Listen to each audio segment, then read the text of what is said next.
ഞാൻ ബോളിവുഡ് ചെയ്യാൻ പോകുന്ന ആര് പറഞ്ഞു? ഞാൻ പറഞ്ഞു ഹിന്ദിയുടെ പ്രഥമ പരീക്ഷയ്ക്കൊക്കെ എനിക്ക് 100 മാർക്ക് കിട്ടിയിട്ടുണ്ട്. പഴയ പുലിയാണ് ഞാൻ.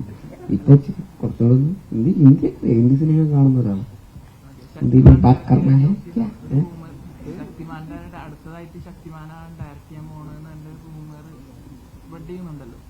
എനിക്കറിഞ്ഞൂടാ.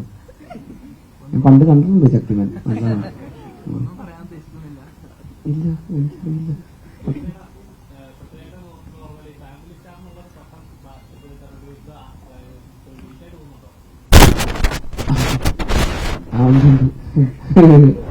അത് അങ്ങനൊന്നുമില്ല. അപ്പോ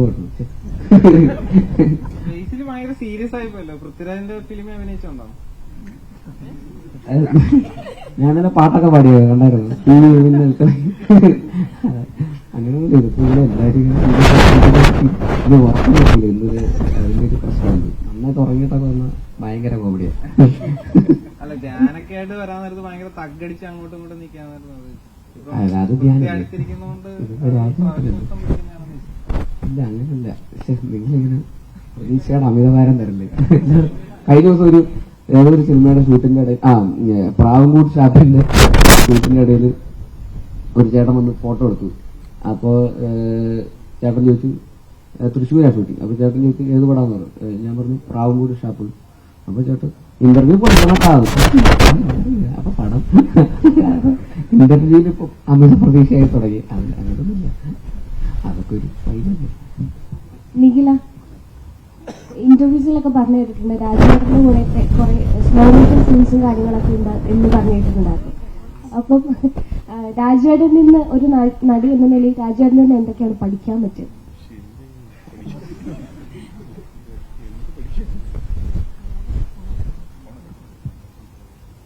അങ്ങനെ പ്രത്യേകിച്ചൊന്നും പഠിച്ചിട്ടൊന്നുമില്ല. അതൊന്നുമില്ല. ഇല്ല, അങ്ങനെ പഠിക്കുക എന്നുള്ളതല്ല. നമ്മള് ചില ആർട്ടിസ്റ്റുകളുടെ കൂടെ വർക്ക് ചെയ്യാനുള്ളത് ഭയങ്കര ഒരു ആഗ്രഹമായിരിക്കും. നമ്മുടെ സിനിമയിൽ വന്നിട്ട് എന്റെ ഫസ്റ്റ് ടൈം അസോസിയേഷനാണ്. അപ്പം എനിക്ക് അതൊരു വലിയ സന്തോഷമുള്ളൊരു കാര്യമായിരുന്നു. പഠിക്കാനുള്ളൊരു സ്പേസ് ഒന്നും ഇതിനായിട്ടും തന്നിട്ടില്ല. ഒരുപാട് സീനുകളും ഡയലോഗുകളും ഒക്കെ ഉള്ളതുകൊണ്ട് അത് പഠിക്കേണ്ടതുകൊണ്ട് മറ്റൊരെനിക്ക് പറ്റിയിട്ടില്ല. ഇല്ല, അങ്ങനെ ഒരാളുടെ അടുത്തുനിന്ന് പഠിക്കാന്ന് പറയുന്നതും അഭിനയിക്കുന്ന സമയത്ത് എന്നുള്ളതല്ലല്ലോ. നമ്മൾ ഗ്രാജുവലി ഇപ്പൊ എല്ലാ ദിവസങ്ങളും നമ്മൾ പ്രമോഷന്റെ ഭാഗമായിട്ട് കാണുമ്പോഴാണ് നമ്മൾ കൂടുതൽ പരിചയപ്പെടുന്നതും സംസാരിക്കുന്നതും ഒക്കെ. ഈ പൃഥ്വിരാജിന് ബേസിക്കലി ഒരുമിച്ച് അഭിനയിക്കാൻ നേരത്ത് ഒരുപാട് നേരം കൂടെ കിട്ടില്ല ബേസിക്കലി. അപ്പൊ ഒരു കഥ പറയാനൊക്കെ ട്രൈ ചെയ്തു. ഇല്ലെങ്കിൽ മാനറിസം പൃഥ്വിരാജിന്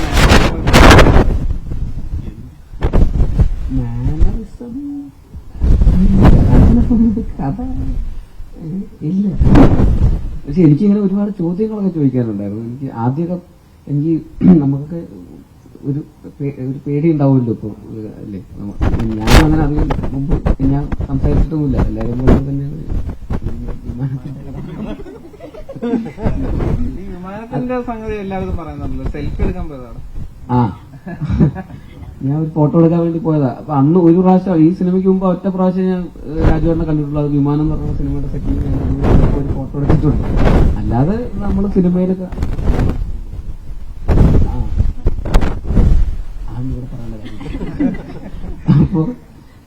അപ്പൊ അങ്ങനെ അപ്പൊ ഞാൻ ഭയങ്കര ഫാനാണ്. അപ്പൊ അത് കാരണം ഇതിന്റെ സെറ്റിൽ വന്നപ്പോ ഞാൻ ഈ സിനിമയിലൊക്കെ കണ്ടിട്ടുള്ള അല്ലെങ്കിൽ ഇന്റർവ്യൂസിലൊക്കെ കാണുന്ന അല്ലെങ്കിൽ റീലിലൊക്കെ കാണുന്ന രാജുവേട്ടനാണ് എന്റെ മുമ്പിൽ. അപ്പൊ എനിക്കും കുറച്ച് പേടിയുണ്ട്. മോണിറ്ററിന് പുറകിലിങ്ങനെ കാണുന്നിങ്ങനെ നമ്മളൊക്കെ കൂടെ ഇങ്ങനെ ഗ്യാങ് ആണല്ലോ. അങ്ങനെയൊക്കെയാണ്. അപ്പൊ ആദ്യം അങ്ങനെയായിരുന്നു. പിന്നെ നമ്മളെ ഒരേ വൈബാന്ന് മനസ്സിലായി. പിന്നെ ഭയങ്കര ഓടിയായിരുന്നു. തമാശയൊക്കെ പറഞ്ഞു.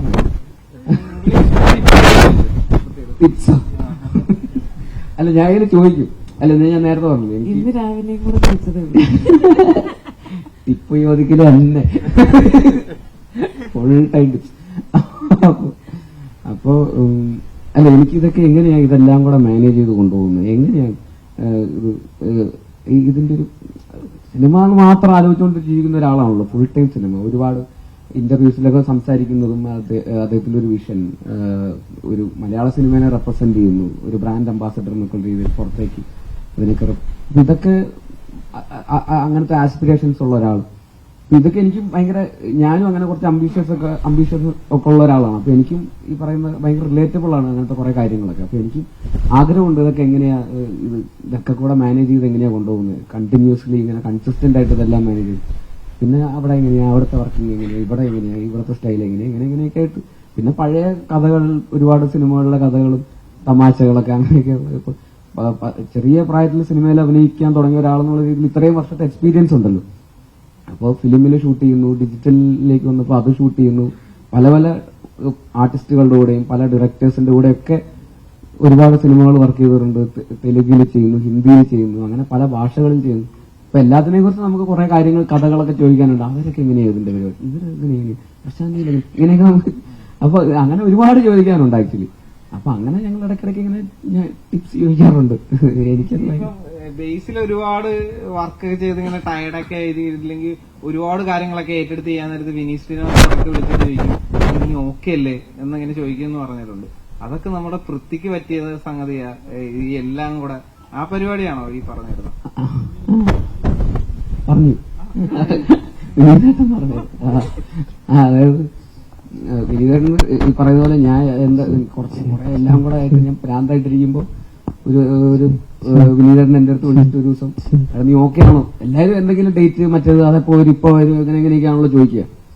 അപ്പൊ ഒരാൾ പെട്ടെന്ന് ഓക്കെ അല്ലേ എന്ന് ചോദിച്ചപ്പോ എനിക്ക് ഭയങ്കര അങ്ങനെയൊക്കെ ആൾക്കാർ അത് ഭയങ്കര ഇതായിരുന്നു.